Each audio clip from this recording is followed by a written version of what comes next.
Assalamualaikum warahmatullahi wabarakatuh. Sampurasun. Wilujeng tepang deui dina pangajaran bahasa Sunda. Mugia hidup sadaya aya dina kaayaan sehat walafiat. Amin ya rabbal alamin. Dinten ayeuna urang ngabahas ngeunaan keneh aksara Sunda neraskeun anu minggon sateu acana nyaeta lambang angka. Angka dina aksara Sunda wanguna sapertos kieu. Mangga ditenan ku hidup sadaya, ieu angka hiji, ieu angka 2, ieu angka 3, ieu angka 4, ieu angka 5, ieu angka 6, ieu angka 7, ieu angka 8, ieu angka 9 sareng ieu 0. Cara nuliskeun lambang angka, prak-prakanana mah kudu dihapit ku 2 garis nangtung tur ajeg. Janten anu ngabentenkeun angka sareng aksara ngalagenna atanapi vokal mah, angka mah kedah dihapit ku 2 garis nangtung tur ajeg. Eta hartosna nuju nyerat angka. Contona sapertos kieu. Tah, di dieu ieu garis nangtung 2 teh, ieu hijina ieu nu kadu. Jadi garis pamuka, ieu garis panutup. Upami bade nyerat 2020, nu pertama kali dicatat teh sanes angkana, tapi garisna heula. Garisna lajeng angka 2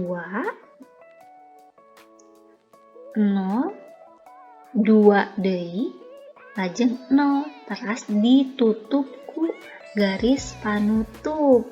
Ieu hartosna nyerat angka. Ngagunakeun lambang angka aksara Sunda anu bener. Ieu contona. Upami hidup bade ngadamel 25 Februari 1885, sok sanaos di dina teu aya garis nangtungan mung strip, pami catetna teh kedah di garis nangtungan heula 2 diapit ku garis 2. Janten tadi saur ibu mimitingna teh kedah di kawitan ku garis nangtung lajeng 2 lajeng 5 teras di pungkas ku garis nangtung pamungkasna. Lajeng tah ieu margi di dieu aya setripan, di dieu oge kedah aya setrip. Lajeng deui ieu garis nangtung 0 2 dipungkas ku garis nangtung pamungkas, ditambih deui strip. Pami bade 1885 na di garis nangtungan deui yang pamuka garis nangtung hiji 8 5 garis nangtung panutup. Ieu nuliskeun anu laras. Ieu pami nomor HP kedah di garis nangtungan heula, upami ieu hoyong disebat aksara Sunda angka anu bener. Garis nangtung 082 80 salapan hiji 8 dipungkas ku garis nangtung pamungkas, tapi garis nangtung panutup. Pami ieu kumaha nyeratkeun jalan? Biasa pami jalan mah sapertos nu kamari.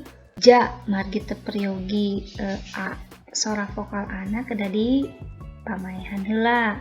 Janten J. Ieu la ditambihan pamaeh janten L. Di dieu meryogikeun titik dititikan. Sa ditambihan panyuku janten su. Ieu ka, ieu la, ieu ya. Lajeng di dieu teh angka 3. Tadi tos sebatkeun pami 3 sok sanes ieu angka Romawi tapi di dina kedah ngagunakeun lambang angka aksara Sunda. Jadi pami lambang angka aksara Sunda kedah dikawitan ku garis nangtung pamuka, garis nangtung pamuka tilu lajeng ditutup ku garis nangtung panutup. Ras ieuna margi priyogina ditambahan panolong. Titik ieu 15 angka kedah dikawitan ku garis nangtung pamuka. Garis nangtung pamuka hiji 5 garis nangtung panutup. Kadinya tekeng sapertos kieu.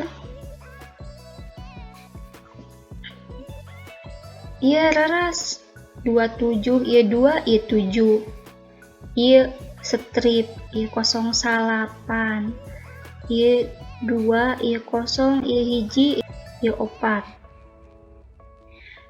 Rasanya tetama tapi margi henteu ngangge tadi garis panutup ieu disebutkeunana salah, cara nulisna lepatnya.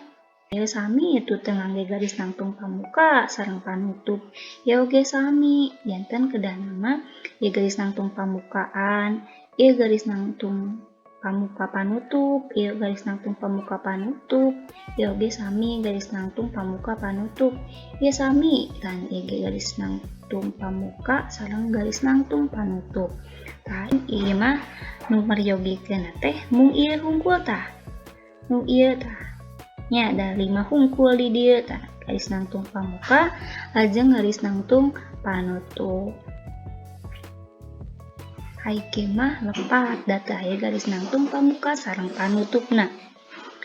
Kumaha ngatos sadaya? Mung sakitu heula pembahasan aksara Sunda lambang angka mugia dipikahartos ku sadayana.